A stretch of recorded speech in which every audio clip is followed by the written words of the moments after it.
করার জন্য আপনি উপরে চলে যান। আসেন। লোক জমে যায়, গাড়ি জমে যায়, আপনার গাড়ি খাওয়ার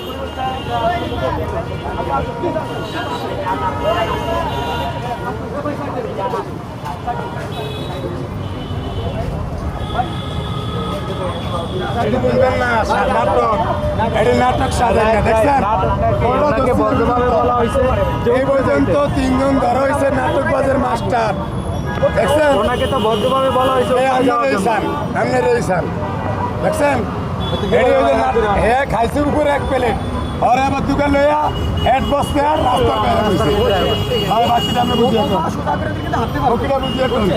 ভাই শুনেন, যে ভদ্রলোক আসছিল মিজান ভাই তাকে বিনা অর্থনে খাওয়া দিছিল, বিনা টুকারে, তাকে টাকা লাগে নাই।